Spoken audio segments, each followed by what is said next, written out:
Պատկերացրեք դուք հարկային խարդախ եք կամ կաշառակեր պաշտոնյա եւ պետք է գրեք հարյուրավոր թվեր, որպեսզի թաքցնեք իրականությունը։ Դուք փորձում եք թվերը գրել հնարավորինս պատահական, որպեսզի ոչ ոք չկասկածի։ Բայց կա մի խնդիր.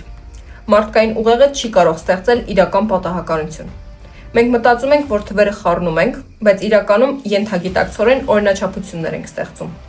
Դուք չգիտեք մաթեմատիկայի մի գաղտնի օրենք, որը ձեր պատահականությունը կջարդի վայրկյանների ընթացքում։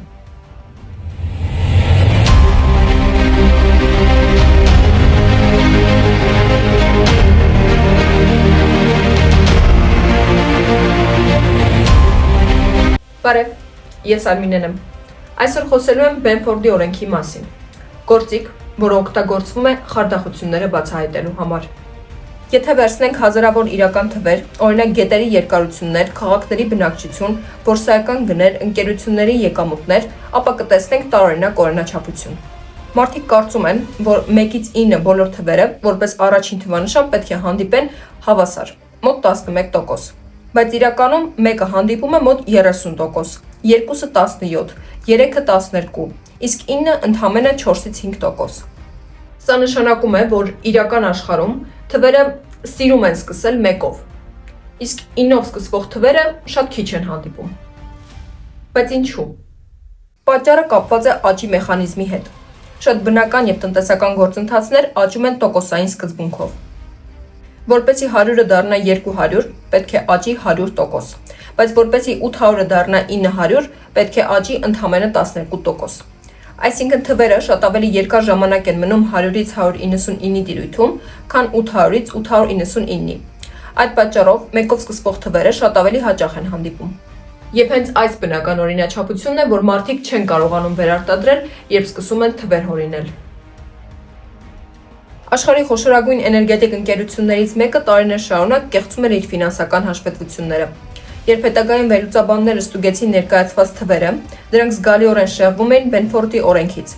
Առաջին թվանշանների բաշխումը արհեստական էր։ Թվերը չափազանց հարմար էին, իսկ իրական աշխարհում հարմար թվեր գրեթե չեն լինում։ Բերնի Մեյդոֆի ներդրումային բուրգը համարվում է պատմության ամենամեծ ֆինանսական խարդախություններից մեկը։ Նրա ներկայացրած եկամուտների թվերը չափազանց կայուն եւ կատարյալ էին։ Վերլուծությունները ցույց տվեցին, որ դրանք նույնպես չեն համապատասխանել Բենֆորդի բաշխմանը։ Երբ թվերը չափազանց կատարյալ են, դա արդեն կասկածելի է։ Կամ 2009 թվականի Իրանի ընտրությունները։ Վերլուծաբանները ուսումնասիրեցին քվեների թվերը եւ հայտնաբերեցին, որ դրանք նույնպես շեղվում էին բնական առաջին թվանշանների բաշխումից։ Սա դարձավ վիճարկումների եւ կասկածների հիմքերից մեկը։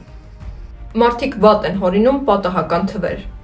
Մենք ենթագիտակցորեն խուսափում ենք կրկնություններից։ Մեզ թվում է, որ 7 կամ 5-ը ավելի պատահական են, բայց իրական պատահականությունը ունի իր մաթեմատիկական կառուցվածքը։ Ժամանակակից ծրագրային ապահովումը կարող է 1 վայրկյանում ստուգել հազարավոր հաշիվ ապրանքագրեր եւ համեմատել դրանց առաջին թվանշանները Բենֆորդի տեսական բաշխման հետ։ Եթե շեղումը մեծ է, դա կարմիր դրոշ է։ Սա չի ապացուցում հանցագործությունը, բայց ցույց է տալիս, որտեղ պետք է փնտրել։